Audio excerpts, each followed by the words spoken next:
nature of the testimony Flynn is reportedly willing to give in exchange for immunity, and whether that means he committed a crime, at least by his own logic. Joining me now, Jennifer Rubin, The Washington Post, who writes the Right Turn column, Christina Greer, Associate Professor of Political Science at Fordham University. Christina, I can't help but in all of this just go back to how that campaign was run. And, you know, the central message was that the swirling questions meant that she was guilty, that she was corrupt, she was deceitful.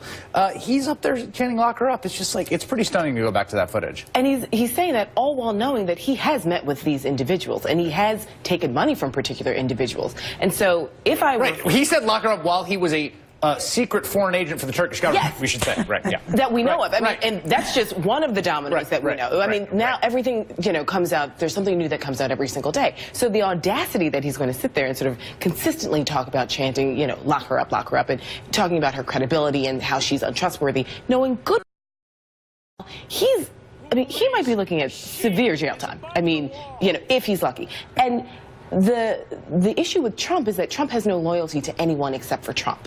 And so we are going to start seeing people jumping like rats on a ship because Trump will make sure that he is okay, his money is okay. He doesn't care about these people. He doesn't know these people. Jennifer, I think that point by Christina is such an important one when you're sort of thinking about all this in the, I mean, really in the prisoner's dilemma sense, right? In the game theory sense. It seems to me that no one has incentive to sort of take a hit for Donald Trump because he's not an individual who has sort of like deep networks of loyalty. He's got his family around him. He's shown the willingness, as Christina said, to cut people loose whenever he needs to. That's right. And this sort of artifice of power, of intimidation, of bullying is really nonsense. What is he going to do to you? He is not like Vladimir Putin. You're not going to show up with a hole in the back of your head on the street one day. So he doesn't really have any power over these people. And you're right, he's going to cut them loose. You know, I think of those 3 aides who have now been uncovered. They didn't do that on their own. They didn't let Congressman Nunes into the White House just on a lark because they thought it was a good idea. They obviously had to have instruction from somebody. And who do you think in that White House is political enough, is devious enough, is sort of far-looking enough? It's got to be a Steve Bannon type, right? Or if not the president himself. So those guys are not going to go to jail for these people. Those guys are not going to take a hit. So little by little, I think we're going to chip away and get to more and more truths. And, you know, there are a lot of people behaving very peculiarly for a bunch of people who claim that nothing they did was wrong. Yeah, I just want to be clear here that we don't have any evidence so far that any of the behavior by those individuals in the White House was exposed them to criminal liability or exposure.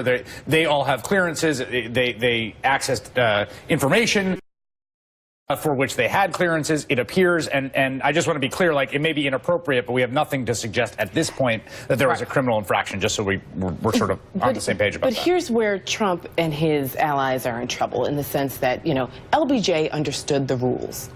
These are people who have never served in government. That's a good point. They have no history of public service. They've never served in the military. They're just hanging out in D.C. in a kleptocracy, essentially. And so they don't understand how the ways committees work, right? The point is that LBJ knew when he was cutting corners because he knew where the corners were because he'd been there. He'd been a member of the House. He'd been a member of the Senate. He'd been a vice president. He'd been speaker. So he knew everything. And so these people are just showing up, you know, like the Beverly Hillbillies, basically, just with suitcases at the White House.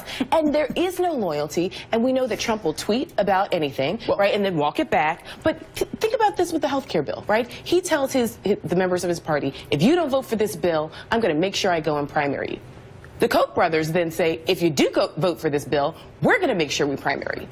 Where do they trust? What's more credible? They trusted the Kochs. That's exactly right. And they're credible. And this, Jennifer, gets to the president today, sort of launching this tweet storm, calling out 3 particular members of the House Freedom Caucus, Raul Labrador, Jim Jordan, Congressman Meadows, basically saying, like, we have to fight the Freedom Caucus.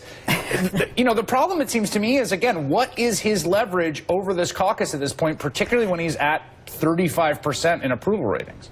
it's not like this guy has an abundance of allies. He can't afford to lose anyone, let alone 3 of these people. I think he is impulsive, irrational. Of course he needs these people, and these people just show they have leverage over the President of the United States. They were able to sink the health care bill. So what is he thinking? What is he going to do to these people? I think he is very rational. Listen, I agree entirely. These people are not ready for prime time. Just look at the White House plot, for example. Did they think it wasn't going to come that he was led onto the White House grounds? I mean, people know that you just don't wander onto the White House grounds. Right, there's literally a system called Waves that exactly. Literally is recorded that anyone who's ever been to the White House, like, they know who comes in and out of the White House because it's the White House. Right. You'd think. So there's this amateurishness mixed with a complete disdain for any kind of democratic norms, any kind of responsibility. You've got Nunes lying to the cameras, lying to reporters. You've got Trump doing the same.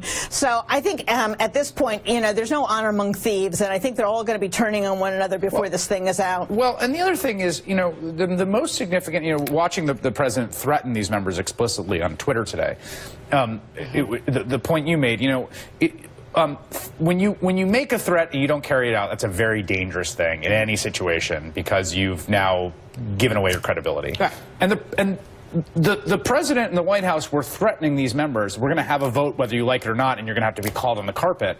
And then they backed off that. Right. And so it's just from that basic sense, when Donald Trump offers a threat to you, like, at this point, why are you taking him seriously? But also, like, there's 2 things. One, the only thing more dangerous than a non-credible threat is an insecure man who has power. We've already seen that. Right. Number 2, and we're living that. Number 2, he's made this threat with health care, and it's completely bombed. Now we're about to go into taxes, because keep in mind, repealing Obamacare was of the utmost importance. It failed, and now we're just going to walk away from it. Oh, okay. Right. That's a great strategy. So now we're going to go with taxes, and already, as he says, you know, there are these things called factions.